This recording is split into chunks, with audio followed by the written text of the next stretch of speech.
लोगन US marine में होता है जो कि इस वक्त इराक में है। वो ये देखता है कि उसका एक साथी दूसरे साथी की मदद करने के दरमियान मारा जाता है और उसे अगले दिन वो एक यंग लड़की की तस्वीर देखता है जहाँ पर वो बंदा मरा होता है। वो उस तस्वीर के बारे में काफी लोगों से पूछता है लेकिन उसका कोई ऑनर नहीं मिलता। तो उसे पता चलता है कि ये तस्वीर उसी मेरे साथी की है जिसकी जंग में डेथ हुई है। लोगन का ताल्लुक कोलोराडो से है जो कि एक अमेरिका का शहर है। ये यहाँ पर अपनी बहन के घर आता है। इसकी बहन यहाँ पर बीमार होती है। ये कुछ दिन रहता है और यहाँ से अब जाने का फैसला करता है और वो ये फैसला करता है कि वो तस्वीर जो उसे जंग के मैदान से मिली थी वो इस लड़की को ढूंढेगा और उसको जाकर अपने साथी की डेथ का बताएगा। वो इस तस्वीर को गौर से देखता है और उसे एक लाइट हाउस नजर आता है उस तस्वीर के अंदर। वो वहाँ पहुंचकर मुख्तलिफ लोगों से इस लड़की के बारे में भी पूछता है लेकिन इसे कोई क्लू नहीं मिलता। और पूछने के दरमियान वो एक डिप्टी शेरिफ के पास भी जाता है जो कि एक लोकल पुलिस होती है। वो उसे ये बताता है कि इस लड़की की शादी पहले मेरे दोस्त के साथ थी। तो वो उसको इसका एड्रेस दे देता है। लोगन उस लड़की के पास जाता है जिसका नाम बेथ है। ये उसके सामने होता है लेकिन इसे बहुत सी मुश्किलात का सामना करना पड़ रहा होता है। वो उसे नहीं बता पाता कि वो यहाँ क्यों आया है। इससे पहले कि लोगन कुछ बोलता बेथ खुद ही अज्यूम कर लेती है कि शायद ये जॉब के सिलसिले में आया है और यहाँ पर बेथ की ग्रैंड मदर उसको हायर कर लेती हैं। शुरू में तो बेथ को बहुत अजीब लगता है। वो लोगन को बिल्कुल पसंद नहीं करती है लेकिन आहिस्ता आहिस्ता उसको एक्सेप्ट करने लग जाती है इन चीजों को देखते हुए कि वो काम करने में कितना ज्यादा इंटरेस्टेड है और वो मशीनों को ठीक करने की महारत भी बहुत अच्छे तरीके से जानता है। यहाँ पर लोगन बेथ के बेटे से बहुत घुल मिल जाता है, उसके साथ दोस्ती कर लेता है। बेथ काफी अरसे से अकेली रहती है, खासतौर पर तब से जब से बेथ का ब्रदर की डेथ हो चुकी होती है। बेथ का कोई मेल फ्रेंड नहीं होता। बेथ काफी अरसे के बाद किसी मेल फ्रेंड से दोस्ती करती है जो कि लोगन है। बेथ के पिछले हस्बैंड जो कि शेरिफ डिप्टी हैं यानी कि पुलिस में होते हैं, उसको लोगन पर शक होता है। वो लोगन से बहुत उखड़ के बात करता है, बहुत सख्त रवैये से बात करता है। इसके अलावा वो अपने बेटे को भी कहता है जिसका नाम बेन है कि लोगन से दूर रहो, उसके करीब अपना वायलिन मत बजाया करो, उसके साथ ज्यादा टाइम मत स्पेंड किया करो। और इसी तरह एक दिन बेन बाहर खेल रहा होता है और जब वो वापस आता है तो उस पर बहुत सा खून लगा होता है। वो जख्मी हुआ होता है गेम के दौरान। बेथ और उसके फॉर्मर हस्बैंड के दरमियान एक आर्गुमेंट होता है, बहुत बहस होती है और ये बहस बढ़ते बढ़ते इस बात पर आ जाती है कि बेथ के फॉर्मर हस्बैंड कहते हैं कि मैं अदालत के पास जाऊंगा और अपने बेटे की फुल कस्टडी ले लूंगा। बेथ बहुत परेशान हो जाती है इस चीज को सुनते हुए और डरने लग जाती है कि कहीं उसका बेटा तो उससे नहीं खो जाएगा और बेथ काफी परेशान रहने लगती है। कुछ वक्त गुजरता है और बेथ के ब्रदर की डेथ एनिवर्सरी होती है। बेथ काफी परेशान होती है उस दिन भी, लेकिन लोगन उसके पास आता है और उसे हौसला देता है कि तुम परेशान मत हो, सब कुछ ठीक हो जाएगा। लोगन और बेथ का रिलेशन अब काफी हद तक पॉजिटिव हो चुका होता है, बहुत आगे बढ़ रहा होता है। लेकिन उसका फॉर्मर हस्बैंड आके कहता है कि तुम उससे दूर रहो, तुम ऐसा नहीं कर सकती। लेकिन बेथ उसके आगे खड़ी हो जाती है और कहती है कि वो उससे अब नहीं डरती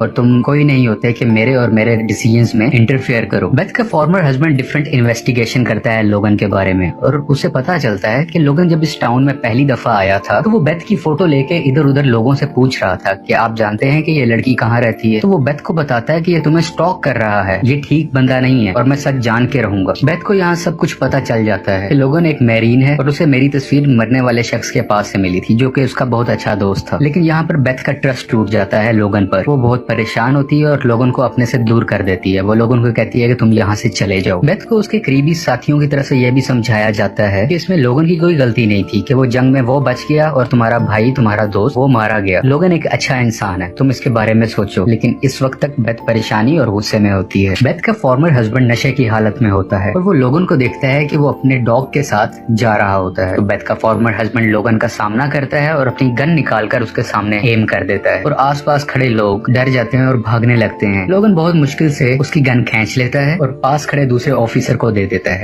लोगन एक बार फिर से बेथ के घर जाता है और वो उसे बताता है कि तुम्हारा भाई ड्रेक कैसे मरा था। वो सारी डिटेल्स उसे बताता है कि वो एक बहादुर इंसान था। बेथ का फॉर्मर हस्बैंड बेथ से मिलता है और उसे कहता है कि मैं शर्मिंदा हूँ और मैं हमारे रिलेशंस दोबारा से स्टार्ट करना चाहता हूँ, यानी कि हम दोबारा से हस्बैंड वाइफ बन सकते हैं, एक अच्छी फैमिली का स्टार्ट ले सकते हैं। लेकिन बेथ इनकार कर देती है और गुस्से में आकर उसका हस्बैंड फिर से अपने बेटे को अदालत के जरिए ले जाने की धमकी देता है। उसी वक्त लोगन भी आ जाता है। ये सब बातें इनका बेटा सुन लेता है और तेजी से भागता हुआ करीब के ट्री हाउस की तरफ चला जाता है और ये सब भी घबरा के उसके पीछे जाते हैं कि ये एकदम से ऐसे क्यों भागा। ट्री हाउस के रास्ते में एक रस्सी की बनी हुई ब्रिज आती है और वो जब उसके ऊपर होता है तो ये ब्रिज टूट जाती है और बेथ का बेटा और उसका फॉर्मर हस्बैंड दरिया में गिर जाते हैं। इस वक्त तक इनको कुछ नहीं हुआ होता क्योंकि फॉर्मर हस्बैंड ने रस्सी और अपने बेटे को बहुत मुश्किल से पकड़ा होता है। लोगन यहाँ आके इनकी हेल्प करता लेता है और बेथ के बेटे को बचाकर बेथ को हैंड ओवर कर देता है। इसके बाद वो बेथ के फॉर्मर हस्बैंड को बचाने के लिए जा ही रहा होता है कि ट्री हाउस टूट जाता है और बेथ के हस्बैंड पर गिरता है, जिसकी वजह से वो मर जाता है और बेथ का हस्बैंड दरिया के पानी में बह जाता है। ये सब अपने घर आ जाते हैं। बेथ थैंक्स कहती है लोगन को कि तुम ना होते तो शायद आज मेरा बेटा मेरे साथ ना होता। लोगन ये भी बताता है कि बेथ जंग के दरमियान तुम्हारा भाई, तुम्हारा दोस्त अपने साथी को बचाते हुए मरा था, जो कि एक ऑनर की बात है, तो तुम्हें परेशान नहीं बल्कि खुश होना चाहिए। इसके बाद लोगन वहाँ से चला जाता है, लेकिन कुछ ही देर में बेथ भागते हुए इसके पीछे जाती है और उसको कहती है कि लोगन तुम यहाँ हमारे साथ रहो, तुम हमसे बिलोंग करते हो, मेरे लिए भी अब मुश्किल होगा तुम्हारे बगैर रहना। और अगले सीन में हम देखते हैं कि बेथ, उसका बेटा और लोगन सब साथ होते हैं और बेथ के बेटे की 9th बर्थडे सेलिब्रेट कर रहे होते हैं और सब बहुत खुश नजर आते हैं। और यहीं पर द लकी वन मूवी की स्टोरी एक्सप्लेनेशन खत्म हो जाती है। आपको पसंद आए तो प्लीज लाइक करें।